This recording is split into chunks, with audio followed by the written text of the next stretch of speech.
Good day to one and all. Myself Mishti Khade, class 11 science, and I am from Wagh Secondary School and Junior College. Today I am going to talk about human health and diseases, and under it I am categorizing brain. We are all familiar with this term brain, as we have known and heard it since our childhood. To be more precise, brain can be defined as the main or the center of all the organ systems in our body. It looks after basic day-to-day activities such as walking, breathing, jumping, running, etc. So today we are going to talk about this complex structure in detail. Basically, this 300-gram organ is divided into three main parts. That is forebrain, midbrain, and the hingebrain. To talk about these three parts in little bit of detail, forebrain is responsible for our thinking and behavior. This brain is responsible for our feelings or emotional tracts, as we can see. And this brain, to talk in simpler terms, is responsible, or it is called as a subconscious mind. I'll talk about the subparts of this part more in detail with the help of this chart. As you can see here, this is the vital portion which is responsible for breathing and body temperature or digestion, etc. This small part, or this one, we can see, this is responsible for balance and body coordination. This part is responsible for behavior and memory or hearing process. This part is responsible for vision, color and perception. This part is responsible for sensation or reading. This one, the front one, is responsible for problem solving.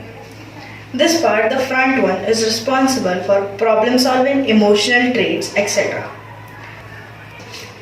My actual project starts from here. If you think, what if this complex and vital organ of our human body gets affected due to some external or emotional cause? What will it be effect? And how much severe could it be for an individual as whole and as well as the people around them? On top of our list we have injury. Injury, when we hear this term, brain injury, when we hear this term, an idea clicks into our mind that something is related to memory loss, because most of the injuries cause memory loss. So, the best example of memory loss can be found in the movie Garjan, wherein the main character suffers a chronic injury which results into his memory loss for a few seconds.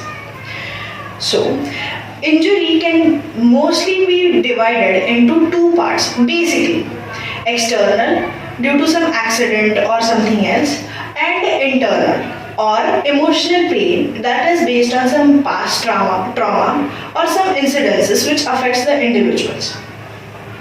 So, injury causes mostly memory loss, and in some cases the patient, based on the severity, the patient might go in clinical death or in a state of coma, that is terminal unconsciousness.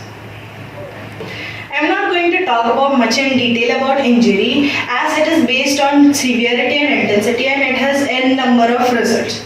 But to take an example, we can see here that as this part is based upon our memory and behavior, if this part and hearing too, and if this part gets affected, you can imagine that if severity is more, the patient can result into either a memory loss or can develop some hearing problems. Next on our list we have autism.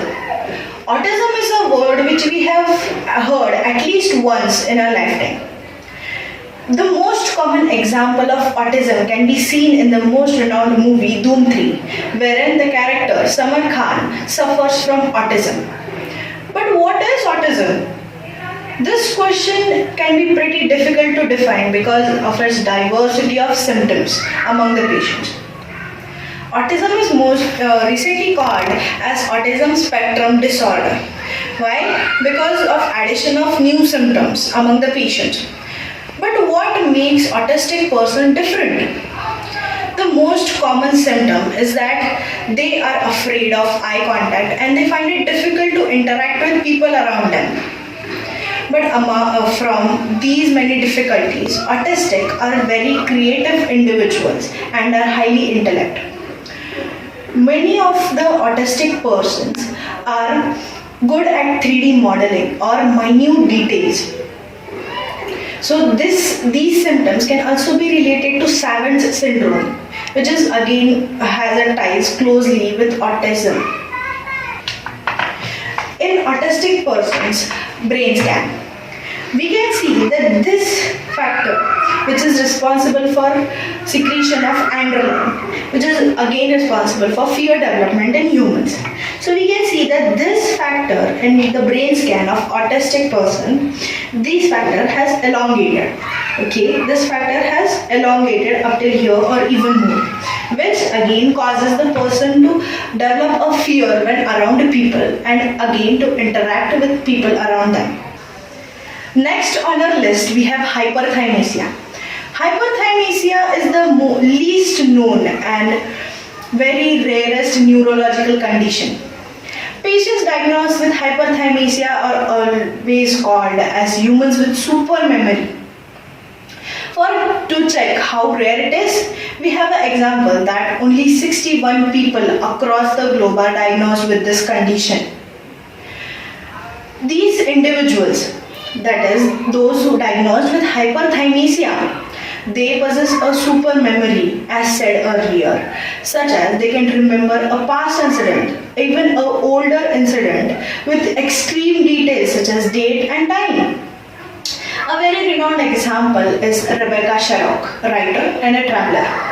When asked in an interview, Rebecca was able to narrate an incident from her past, that is when she was just 5 months old, with extreme details, such as she said that she was wrapped in a pink blanket at that time. Great, right? But think again, super memory, is it really good? Well, the patients don't say this. Rebecca herself said that she had severe headaches due to her super memory and even isomania, and she found it difficult to forget a bad memory of hers even if she tried hard to. To understand hyperthymesia a bit, we will see here. As per research says that in hyperthymesia patients, this part, temporal lobe, which is responsible for again memory, this part is found more functioning in hyperthymesia patients. That is, because of this part, they can remember more things. Next to look up at is we have Alzheimer's disease. Alzheimer's is the one of the rarest conditions which is mostly found in old people. The symptoms of Alzheimer's include that they lose their memory, they start to lose their memory and even they forget the people around them. Some more symptoms are like blacking out or doing a thing repeatedly.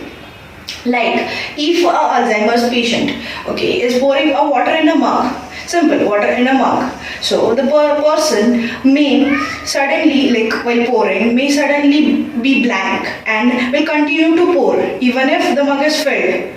He will continue to pour the water in until suddenly shakes them. Suddenly some person comes and shakes them out of the position. Okay, so the common and well-known example of Alzheimer's disease can be found in the movie Black, wherein the girl's teacher is affected by Alzheimer's disease. Okay, to explain this disease more, I will take a brain scan. Like I will bring a brain scan to show.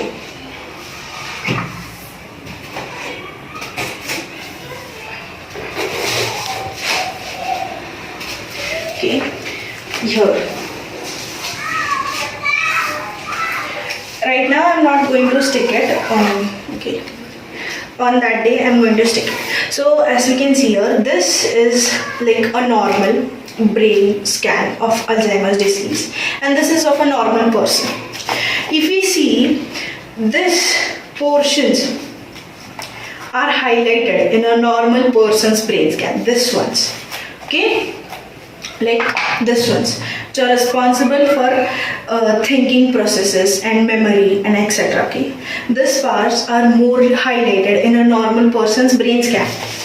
While if we compare it to Alzheimer's disease person brain scan, see the difference? These parts stop functioning slowly and slowly, decreasing and increasing in the memory loss of the person. Gradually, this process is completely gradual. See, even these parts stop functioning slowly and slowly. Fifth on our list, we have psychopaths. We all have heard about serial killers or psycho killers from serials, televisions, etc. etc. These such type of people, psychopaths, they are a real threat to our society. Psychopathy falls under a antisocial personality disorder. As the name suggests, these people lack the power of creating healthy relationships with the people around them and to live in a society. Okay, so they don't only lack this ability, but they also lack empathy towards the people around them or even the society members. Okay, so but what makes a psychopath differ from a normal individual? To see this, let us have a look at the brain scans. If we see, this is a brain scan of a normal person and this is a brain scan of a psychopath. Okay, so in a normal person, this part is highly active as well as almost every part is highly active. Okay, this all parts are highly active. Okay, but in a psychopath, this part, see the difference, this and this part. Okay, this part is responsible for the main factor of empathy towards others. Okay, so this part is more important because this is the most differentiating which differentiates a psychopath from a normal person. Okay, this part is less active. Okay, this is almost we can say that it is non-functioning in a psychopath. Now we have seen the different conditions related to our brain and even the diseases. Okay, so how to take care of this vital organ? Brain needs exercise as our whole body needs. So we can either practicing fresh air walking, early morning walking, or meditations, or we can engage ourselves in new and different hobbies. The best exercise for brain can be termed as learning a new language, which helps the brain function more efficiently. We can also take a break from daily routine like a work or studies, a small break which helps the brain relax and gain more knowledge. Okay, so we are all connected by internet like a neurons in a giant brain, so take care of your brain. Thank you.